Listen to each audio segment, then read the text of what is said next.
everybody. I'm very happy to be here to present my friend Anna. I have to say you a very personal small story. I was at home looking at a television magazine, and then suddenly I saw a picture, and I just stopped reading, and I was so excited and so enthusiastic to see this picture. And it was written only school in Earthen, Bangladesh.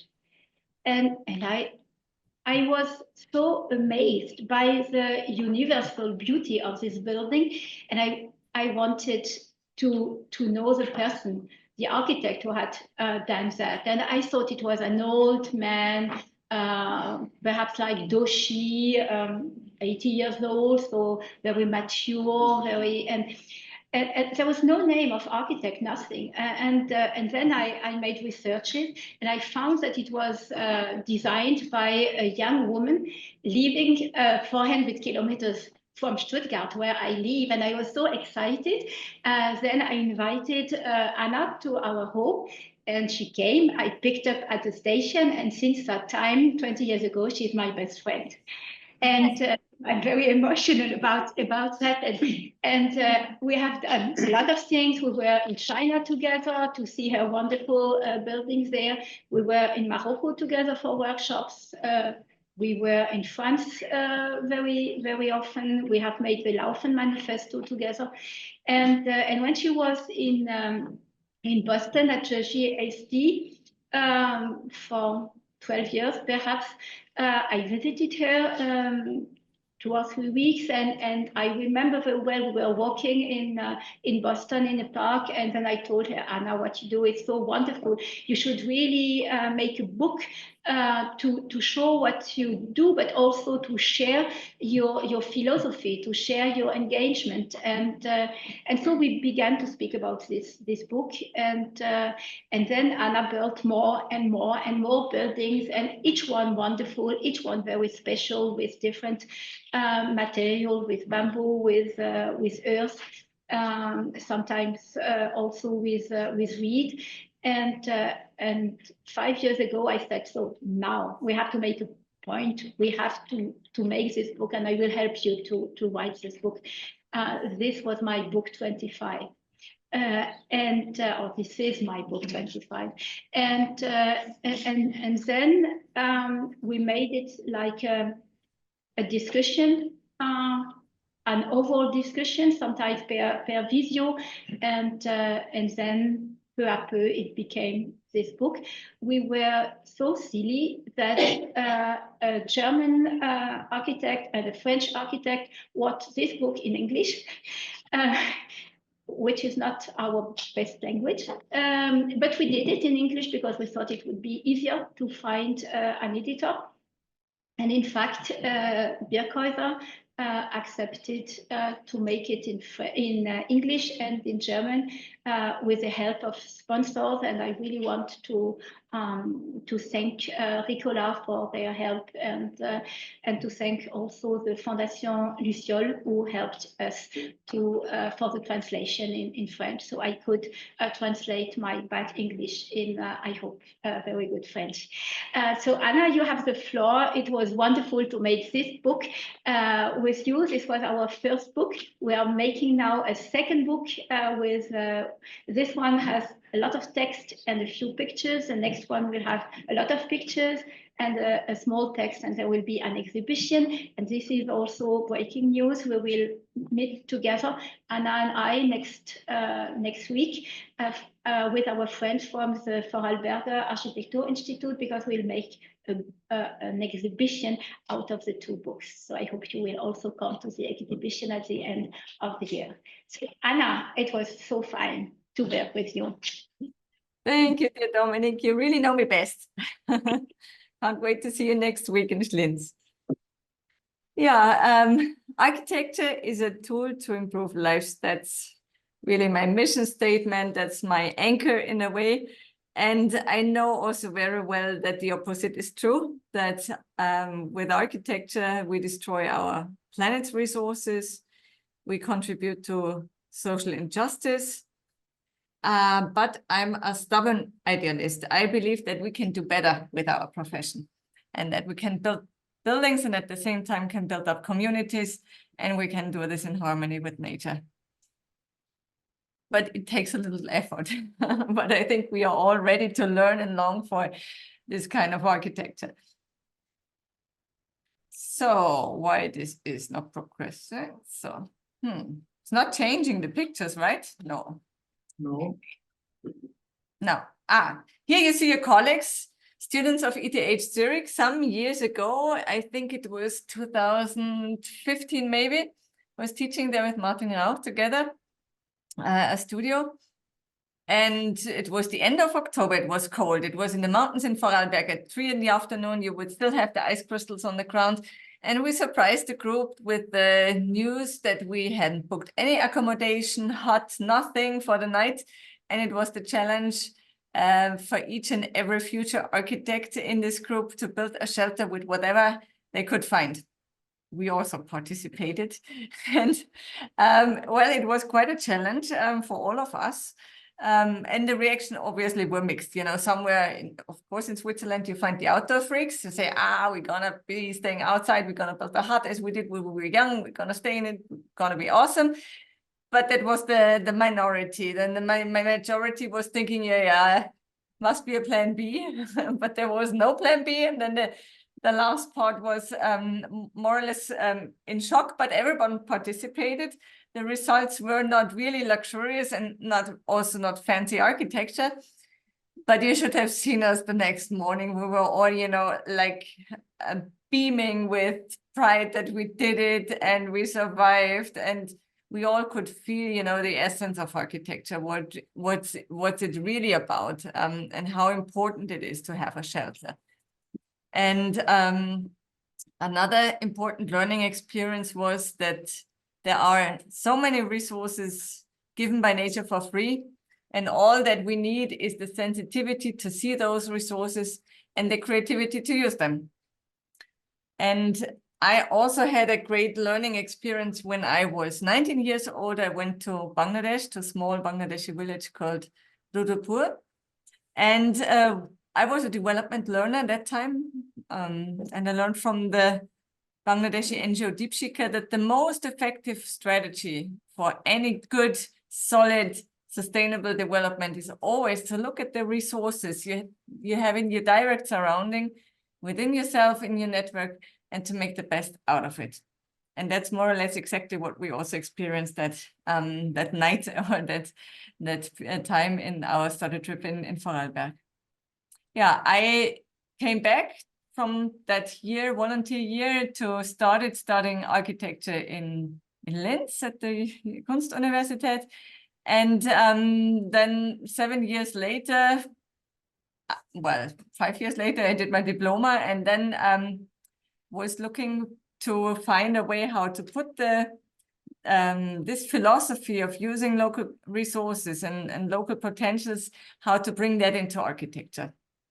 And I designed a school for that village, the Métis school. And in terms of materials, I didn't have to look far. They were right under my feet: the mud, the dirt, the clay, the earth, and the bamboo that was growing all around. And in terms of energy resources, the main source were people. And when we think of energy resources these days, we think about gas, we think about solar, wind, we think about oil. But we tend to forget that each and every one of us is also a source of energy, and we are a growing source with 8 billion people. And if we don't use this source, we leave a lot of people with unemployment, and we create a social problem. So to create work is always a central aspect in all the projects. So the site was completely unplugged. We had no electricity. We had some drilling machines with, you know, battery that we would charge in the night. Other than that, it was just animal power, manpower. And I had support for building this school. For the technical planning, it was Eike Roswak. I believe Eike Roswak-Kling is also, I think, teaching at your course. So he was there for the technical planning, also for the site supervision, because I was just a graduate and didn't have much experience about building, obviously. But it was really a wonderful moment coming out of the university, going directly into the field, testing my ideas, my Haltung, and not getting disillusioned by working in, you know, someone else's office that just teaches me the old way that also caused a lot of the climate change factors. So, you know, if you have the possibility right after, you know, university where you still have the resources of asking your teachers, professors, get all the know-how in, you know, that was good. Of course, during my master's thesis, I could get all the resources of the university, and then getting out in the field, getting it out and testing the reality. The design was kept the traditional, the traditions of the rural spaces. You sit on the ground in Bangladesh in rural areas. I kept that, and through this bolt hole in the back wall, you come into the cave areas. And the briefing of the client was, he told me, Anna, I want to have a school where learning is joy, and where kids every day in the morning come and are excited to enter that school building, are excited to go inside and spend time there. And then I was thinking, what do I do? And I'm often asked if children help designing the school, and that's not true. You know, this is, you know, we are getting trained in our profession over a long time, and I think it's very difficult to have 8, 9, 10-year-old children designing a school building. But what is important as an architect is to clearly observe children, how they're, you know, how they feel well, what are the spaces that they really love.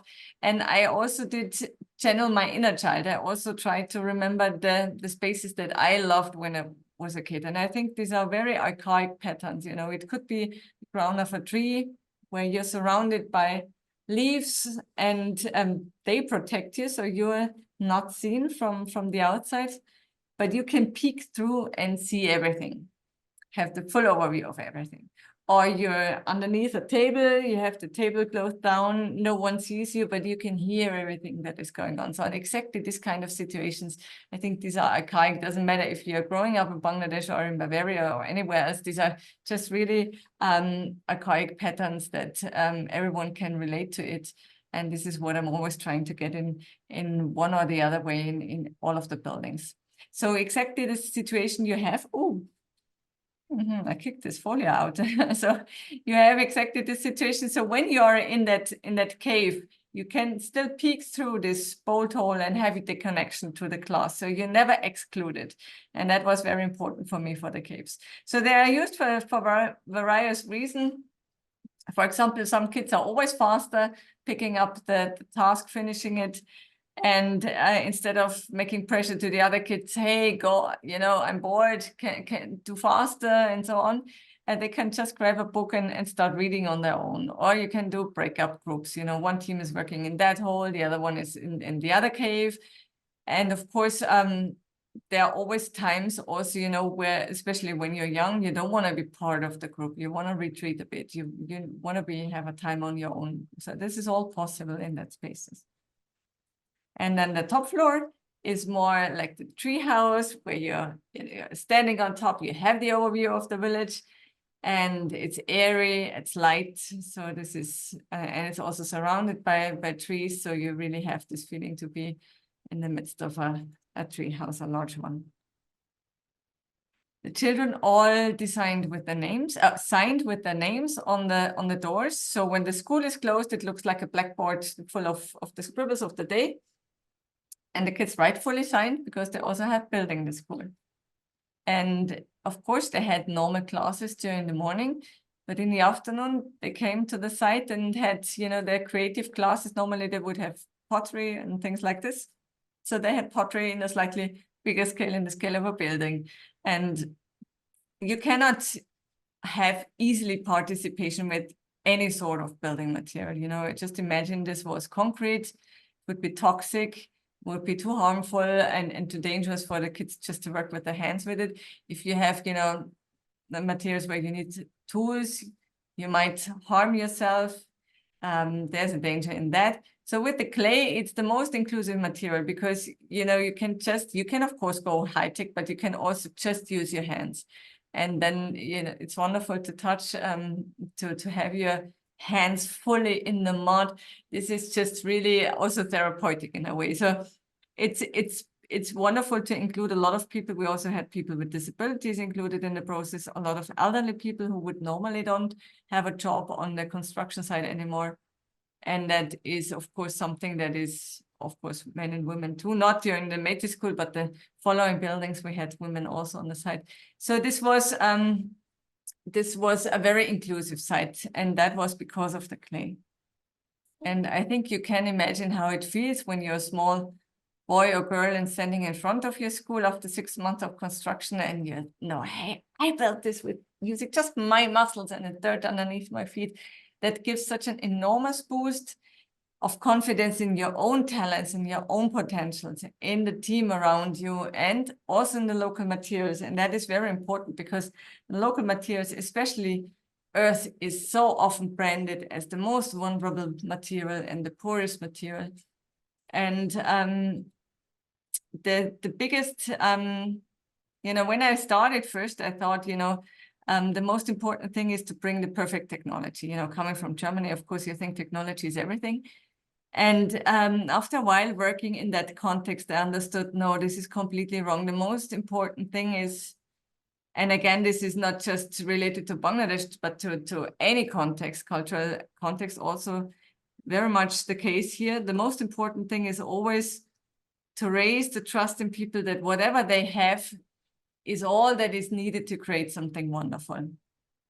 And normally when we start creating something, we think we have to get in a lot of resources, buy a lot of new stuff in order to be able to start and to do something. And that's not true. If you really start working in that context, you understand that there's a lot already existing. You just need to have the sensitivity to see that, and then the creativity to use it.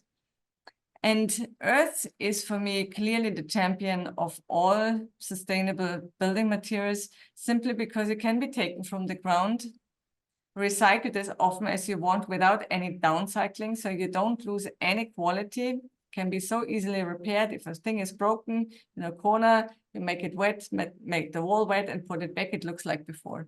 And if a building is not needed anymore, you just take off the roof, and then it can crumble down to the ground where it came from, and you can build a garden on top. And that is something that is really beautiful and couldn't be a more enclosed circle. It's completely unstabilized, the walls. There's only straw inside. And in the foundation, we used cement for the mortar. We have a brick foundation here because bricks you can also better separate and reuse. Unlike the concrete is much more difficult. So we used bricks and then had the cement mortar, and then we went on. We also had a damp-proof course, and then we went on with solid earth walls. Just a technique that we used is cob, so we mixed in straw, and then on top of it, the bamboo. In terms of economic sustainability, it was beautiful to observe, you know, every evening, all the workers queued for the salary, for the daily salary. They got daily wages. So they got the money, and then together we often went to the local market, and I could see how they spent their share of building budget. So they bought the vegetables from neighbors, they got the bicycle repaired, maybe went to the tailor, got a new piece of clothes.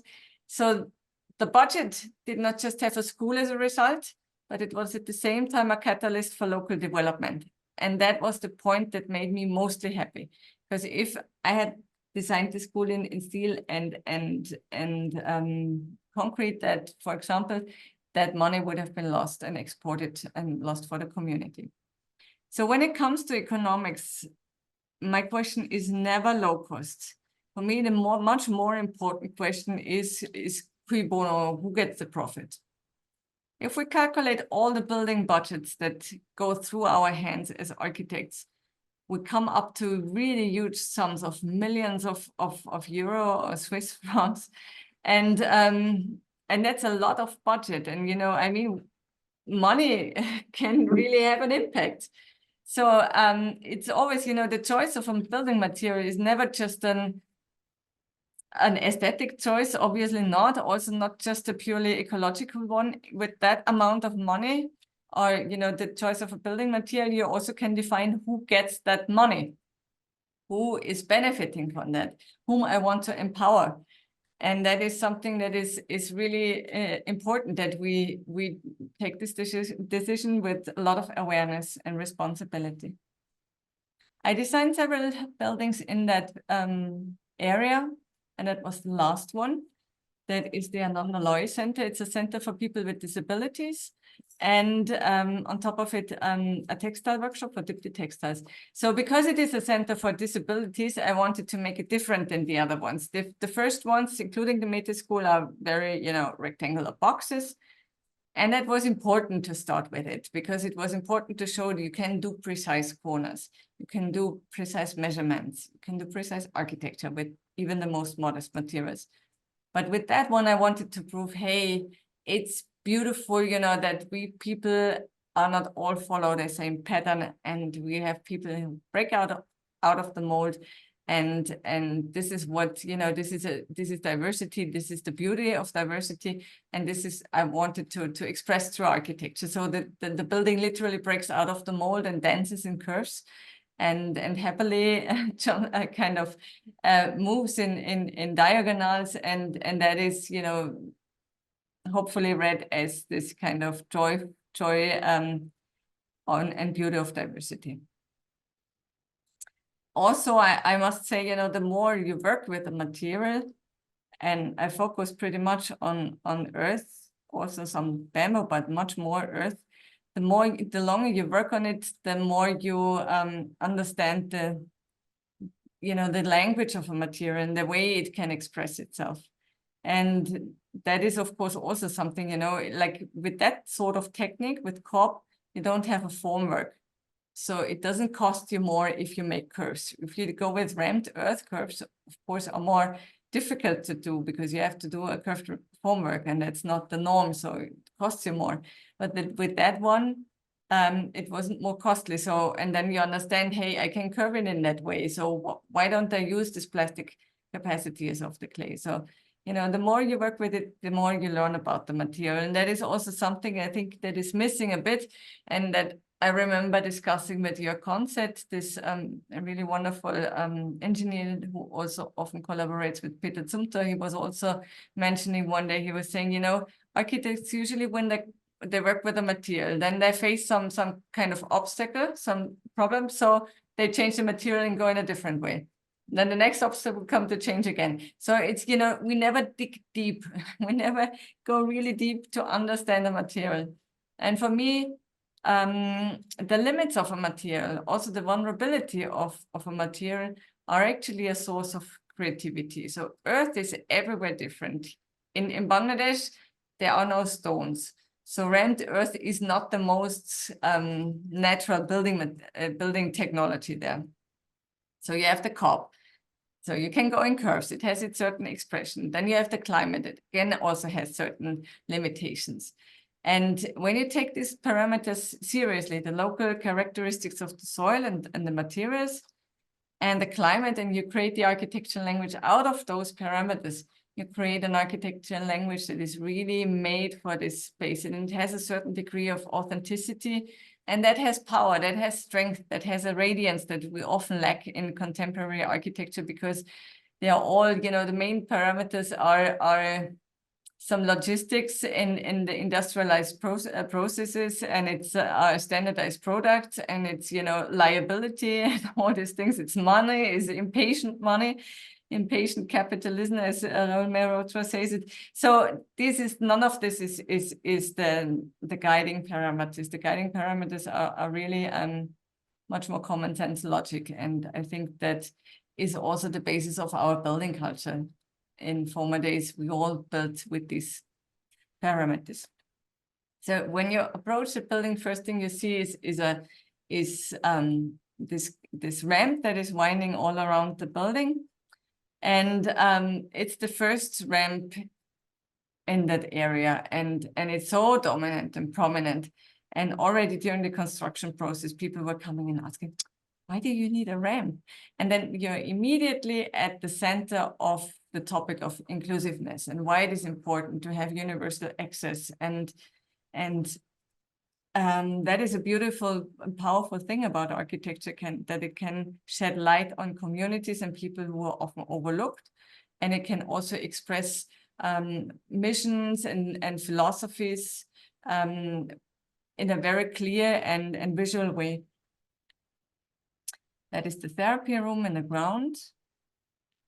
And underneath the ramp, you have caves. They're differently shaped as the one at the Métis School. You actually have to move your body much more, you know, you have to force it in much more different postures when you move yourself through these caves. And it is with intention, because it's also a tool for therapy in a way, you know, because normally there's a lot of physical therapy that climb up on an instrument, they go down again, climb up again, down again. It's rather boring. But with that one, you know, you discover a little universe in there, and it's beautiful light coming in, and it's really something that is fun to discover for the kids. And at the same time, when they move around, they have to train their muscles. You know, and that, so the building becomes also a tool for therapy itself. So this is how the ramp winds up in bamboo and mud. And on the top floor is the workshop for diptych textiles. Normally, as an architect, you are responsible for the design of the building, the construction maybe, but in this case, I'm also responsible for the content that is happening inside the program. So what I just experienced I mean, I came to Bangladesh in 1997. This is a really long time ago, and I came back almost every year since that. And you cannot help but noticing how the settlement patterns are highly influenced by the fast fashion that is created, you know, to provide us our cheap clothing, and also our expensive clothing. There's not much difference. And I just, you know, saw that there's a lot of rural to urban brain, you know, migration happening. And what's happening is that women, it's especially women, they lose a lot of life quality when they move from the villages to the textile hubs of the town. In the village, you are able to build your own home with your hands, with the mud you find. You have your social network. As a woman, you feel safe to move around because you know the people. Children have a fantastic playground, good air to smell. You have much more, you know, life quality in a way, and you lose a lot when you're living in these hubs, in these factory hubs, where yes, you find work, but you lose a lot of quality of life. The problem in the rural areas that the population density is so high, so that the land that used to feed a family is divided by many people, and is not enough land resources anymore. So people need a second economic leg. And in order to enable women to stay with their families, not to leave the children behind and the families behind, we started diptych textiles. And for me, I did it as an architect, not as a textile designer, because, you know, for me, this is in a way my settlement project, or my input into, you know, against this rural to urban migration. And I found that, you know, sometimes architecture is not the right tool. Sometimes you have to change the tool in order to reach something that is a spatial thing. But in that case, I knew I have to go and look into ways of designing clothes in a decentralized way. And that's what we did together with craftswomen in my own hometown, with Eke Burmeister and Veronica Lang, and together with the women in Bangladesh. So we have diptych textile, and of course the situation in that space is way different to the one comparison in the big factories.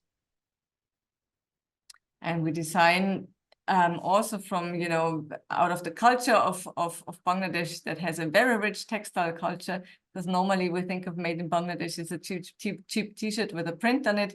No, they have a fantastic building culture, and we built upon the designs built upon those. We also do a lot of exhibitions. That one is the one of the Biennale in Venice, where we said,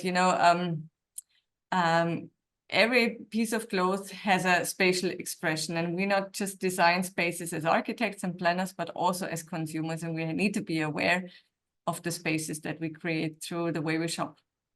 We also started, we couldn't sell enough shirts and pillows and so on, so we started documenting our own projects on those textiles. And here you see, for example, the portrait of the village of Rudapur. The blue dots that you see are not just fishing ponds, but at the same time, they are the excavation sources for the mud. So that people, dig deep to get the mud for the houses. The dark green spots are the bamboo plantation they use also for the houses. Then you have the rice fields growing all around.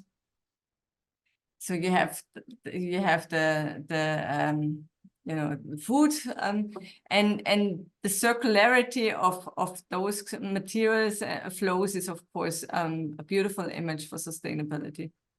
Unfortunately, of course, modernization is happening there as well. And lately, the government made a new program where they hand out tin houses for free for poor families. And what they do now is to tear down the mud houses and build the tin sheds where they have a terrible climate inside. But so it's an ongoing work. So it still takes time,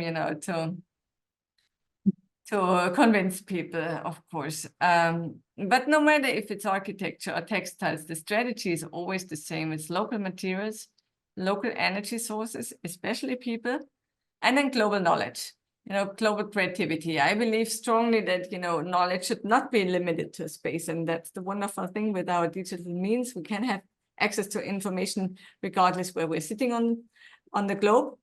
And then it's interesting, to take this information and to apply it to the local condition and create local solutions out of it.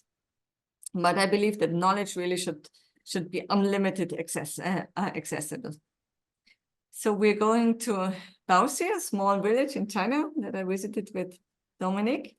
I was invited there to take part together with another 12 architects, Kemko Kuma, Simon Welles, Fernand Gia, a lot of great colleagues to design several buildings, and that were mine, 3 hostels, in order to show that all materials can also be used in a contemporary way. And I'm very happily did participate, because I'm so often asked, hey, Anna, do you want to send us back to Stone Age?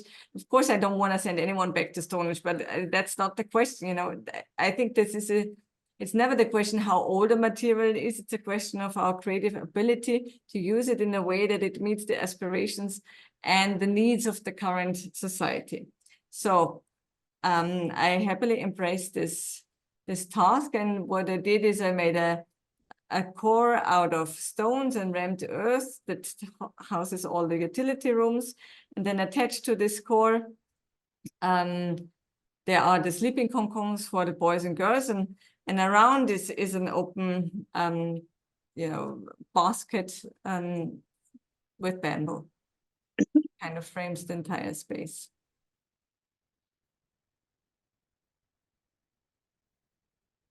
To build in China is not that easy. I had no information during the process. I was not involved. I was always, hunting them bombarding them with the questions, and especially telling them, don't dare to put cement in the walls. That was very clear for me, no cement in the walls, unstabilized earth. And they put, according to them, they put 2% cement in it, totally unnecessary. And 2% of lime, I think, also absolutely unnecessary, because there are so many old mud houses standing in that village that are working perfectly.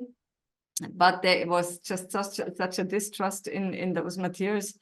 And this is the thing, it's the most difficult thing is not designing something. The most difficult thing is, to keep up the level of sustainability, to keep up the trust of the people, to stick with the natural materials only, and not put in this magic dose that is, you know, of cement or steel or whatever that they think is necessary to make it more safe, which is not the case at all, because it, in fact, such a small dose even weakens the clay and the binding capacity and is not making it any stronger. So, but what you see here is the central part built in stone and rammed earth. And you might say, well, yeah, this is all good, maybe for rural, small rural villages, but the reality in China is this, which is true. But some years ago, some decades ago, these people were living in houses made out of vernacular building materials, and this makes me very sad. You know, when we think of, I mean, China, it happened in a very fast pace. It was between 2011 and 2013.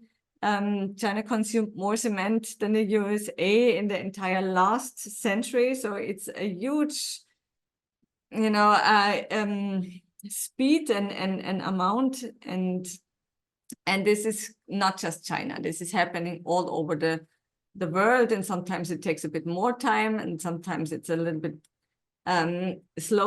more slowly. But the trend is happening throughout the globe, and this is clearly something we cannot afford anymore, and we need alternatives. And building with earth, for me, is the most plausible alternative, simply because the material is everywhere accessible. It is given by nature for free. So currently in our parts of the world, we pay for dumping it, which is utterly stupid. And it can be done in low-tech modes of construction and in high-tech modes of construction, and you can even combine those things. So that makes it really applicable for all sorts of contexts. And we have, by history, shows it that in every continent, in every climate zone, we were able to build structures out of clay. So why not using it today? And if you still think, you know, maybe in rural areas, but how is it in dense urban spaces? Well, that was built 500 years ago, Shibam in Yemen. And if this was possible 500 years ago, we should be able to do that today as well, with all the technologies and the accumulated know-how that we have gathered throughout the last centuries, you know, and be able to do it today in urban dense spaces as well. And of course, you need different technologies. You cannot rotate with water buffaloes in Zurich to build up structures, but there are, and Arnaud knows this place better than me. You worked there many years. It's the Werkhalle in Schlinz, in the production hall of Earthen, of Martin Rauch, Linton Erde. And you probably heard about it already, but you know, there is this big machine that rams the wall, and then you cut this long rammed earth wall in separate pieces, and then you mount it together to several story buildings. And where does the material come from? And Martin uses part of the, you know, excavation material of the region, and that was done. That graphic comes from Cycloterre project in Paris, that did the research, you know, about just the Ile-de-France, how much tons of material would be there in the coming years, and it just shows there is an enormous amount of material available. And since land costs are rising, more and more infrastructure goes down in the ground. Every underground parking and, you know, so much infrastructure goes down, and that can be used for building. So this is also what we use in a project in Germany, in Braunstein right now, campus of St. Michael, which is from the Catholic Church. It's a center, co-working, event center, office, cafe, so a public place that will be finished, hopefully, no, it will be finished by end of June this year. And this is the construction site, and you see how the separate blocks are coming on the site, and the lower part of this of the mud wall is already retouched. So you just make it wet, the joints, put the same material inside, and it's not Photoshop, it's just retouched by hand, and it looks monolithic. And normally if you designed that or built this with concrete, you would have to apply a lot of joints, and it's not needed with earth. and you don't even need the steel in it for it to avoid the cracks. So it's a very archaic structure. Already during the construction site, it has a completely different atmosphere. And this is how it hopefully then looks in June. Together with Martin Rauch, I designed a project in Rosenheim in Bavaria again, Germany. It's a Rosanna guest house for Ayurvedic retreat or Ayurvedic health center. It's located close to an alluvial forest.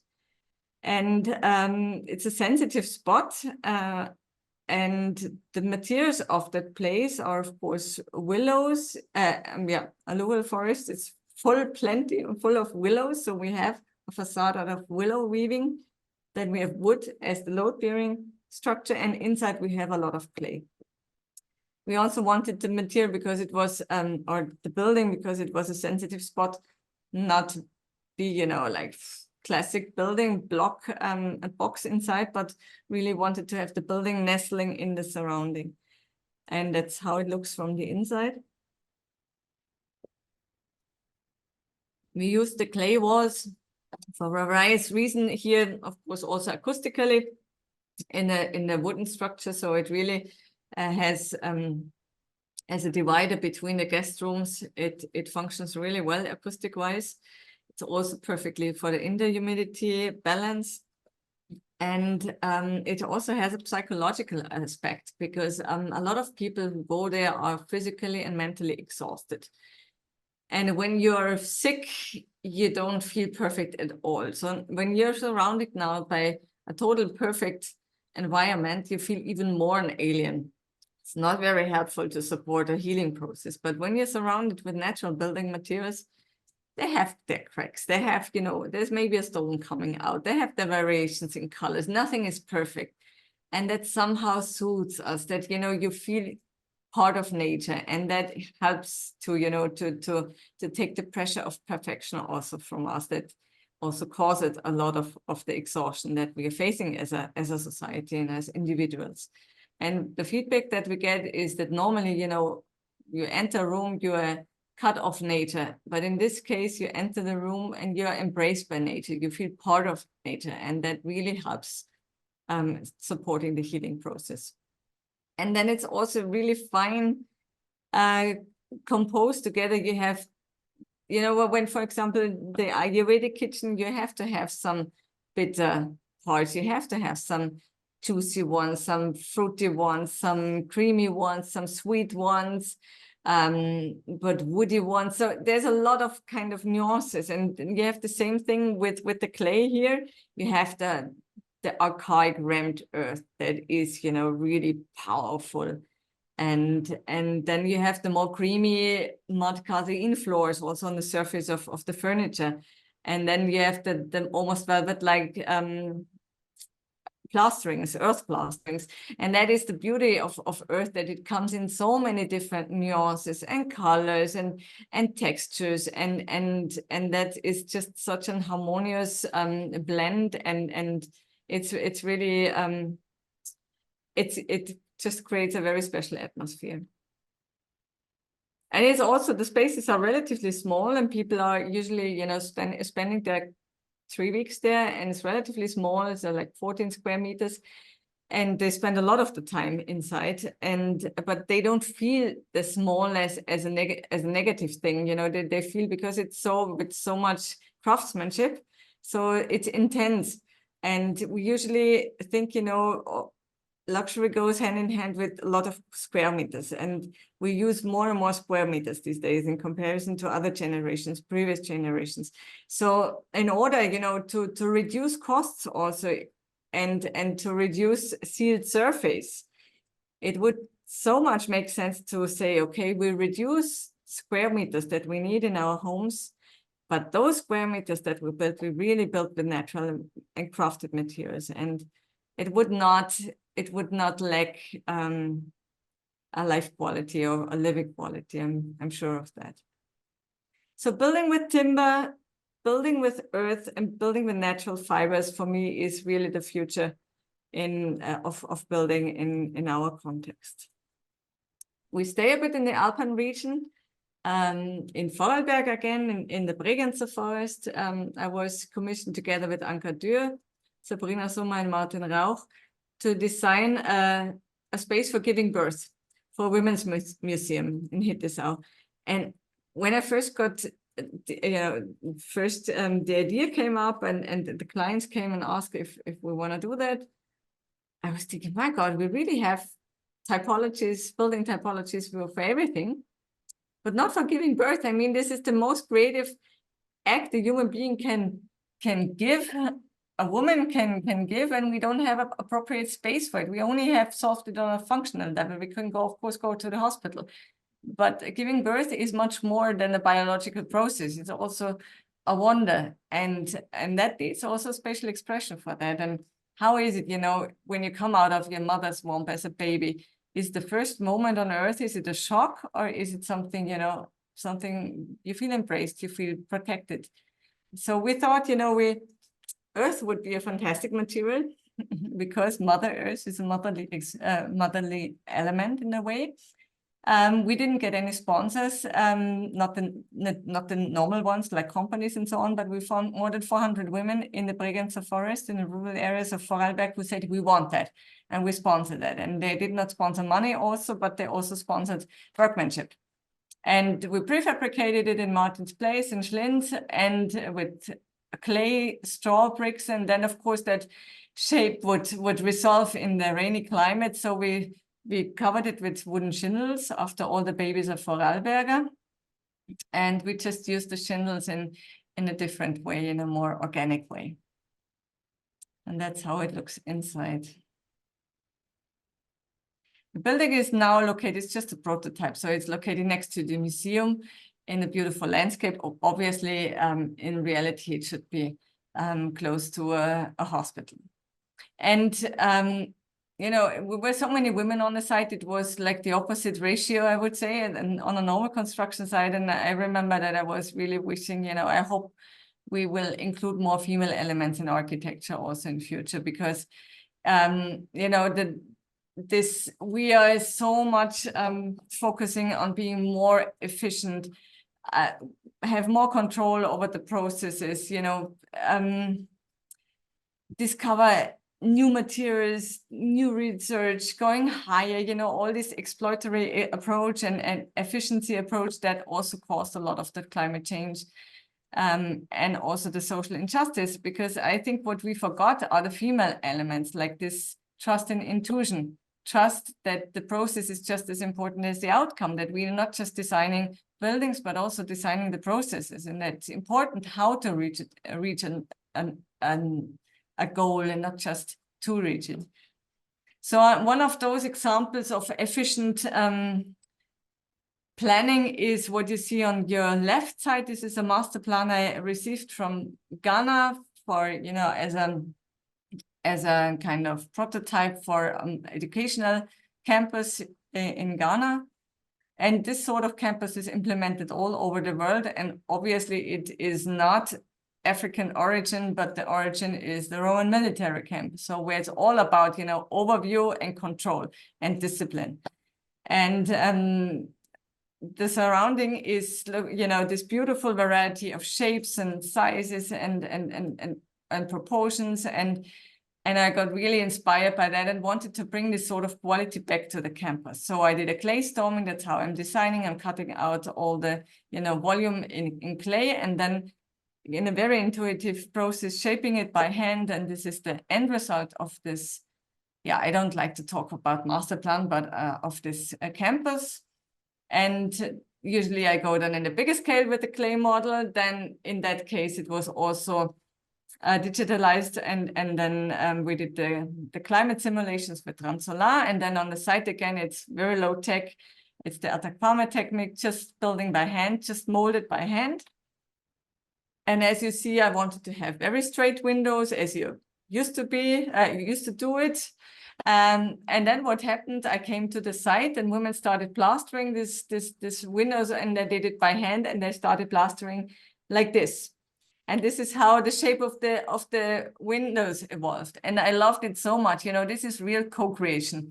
You're designing something straight with the right angle and everything, and then the process, out of the process, things are happening in a different way. It's so much more strong and so much more authentic. And this, no AI can do that, can bring this authenticity. And also no plotter can do that. And this is what I really love on those kind of projects, especially when you are on the site and then you see that, and then someone says, no, you have to do it rectangular, look at the plan. I say, no, it's just perfect. Let's even go more. Let's do it even more. And that's the beauty of this co-creation. And here you see the technique a bit. So it's really just like Würsteltechnique, you would probably call it in Germany, where you just apply one layer on top of the other one. And the foundation is made out of stones. That is Sigato, who is the site manager and the engineer, and a wonderful partner for this project. So we are also doing a lot of research of traditional techniques. This, for example, we managed to after 3 trials and errors, we managed to get a clay plaster that withstands even harsh rainy seasons. And the trick is to apply this sort of sticky letelle plant and mix it with cow dung, put it in you see here, this sticky slimy plant. Okay, sorry for the voice. And so this is mixed into it. And then on top of it, there is another kind of, it's a plant called dawa. It's like it has fruits like this. It's pounded and then you soak it like a tea, and then this is applied like 3 times on the surface, and then it really withstands the rainy season even with no roof on top. So that was pretty amazing to discover these techniques. And it's also, people are also, it's never written down. It's very important to kind of to document these things, and there's still a universe to discover of all technologies. We also, it was too roundish for the priests, so we needed to find ways how we can make sure the angles is rectangular, at least for some of the buildings. So we started doing adobe bricks. We did not use any tools. We just have the very simple wooden molds because everyone can replicate it, and it's already replicated a lot. Sorry, I wanted to put off the sound. So here you see it. It's just the excavation material that we use for that.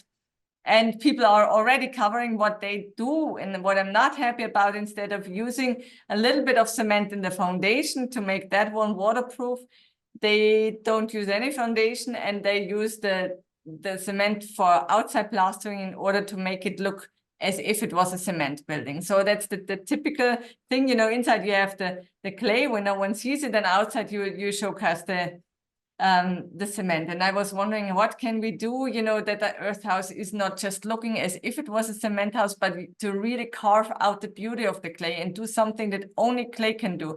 So we are applying a lot of ornaments inside of the homes and also outside now. And this is something, you cannot do with cement, because it's simply not possible. So these kind of things we try to apply now to make it clear, this is an earth house. It's not a hidden cement house or whatever. It's an earth house, and the beauty of it is that you can shape it like that.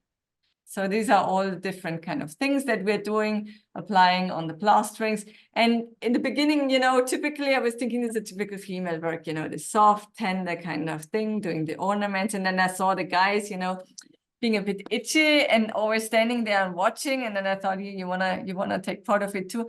And those guys, they're fully loaded with, they have a lot of energy. They're pretty wild. But then, they started doing it, and they so much enjoyed also to put in their more tender parts, and up in the forefront. And they suddenly became very quiet, and it was almost meditative. And you could feel, that we have all those parts in us, and it's also really healing in a way to give space to those more tender and fine parts, and maybe more female parts within us too. Last project, the project is just as important as the outcome. Sentence of our love manifesto, Dominique mentioned before, that we did together with a lot of colleagues. It was a competition that I did together with Martin Rauch again for Worms, the Cathedral of Worms. Worms had a beautiful altar by Balthasar Neumann, but you know, the people's altar was still just a temporary table, and because it was so difficult, what do you put in front of Balthasar Neumann? So every priest was just inheriting or shifting the task to the next generation of priests.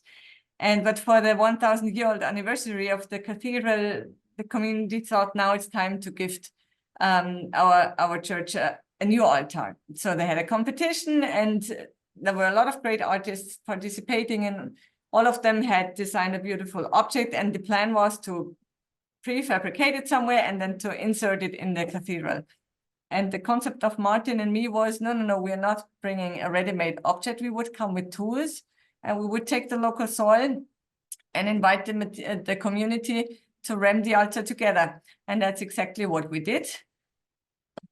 And it was just the same atmosphere as, you know, we used to have in Ghana or in Bangladesh. It was so bonding. And that is something, you know, that I really learned from working with in the Global South, that the process is so important and that there is so much bonding and social capacity in the process. And we had everyone involved, you know, the choir, the altar boys and girls, then, you know, the council, city council. There were so many people involved in it. And then we had the concept was also to bring historic elements from the city and ram it in the altar. And here it's a stone from the Roman Empire. And then, you know, it was all documented. It was in the radio. And then soon people started to bring their own personal objects that mattered to them. So it was the necklace from the grandmother. It was an important letter. It was the best wine of the region, honey, the newspaper articles of events they were proud of as a community. So it became really such an empowered object with you know, everyone feeling part of it. The kids came and were mixing the clay with their hands. They so enjoyed it. It was originally, they wanted to come only once, but here you see, they wanted absolutely to bring pink glitter in the altar. That the priest was not so enthusiastic about the pink glitter in front of Balthasar Neumann, but it only glitters pink on a very tiny part of it. And then the moment comes, you know, when the formwork is removed, and then we're standing, and here's Dominic.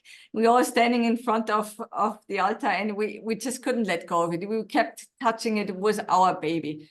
And it's also, you know, now that I'm working in Africa, is more and more the concept coming up, you know, of charged objects. Like there are objects that are simply empty, and then there are objects that have some power and store memory and store emotions.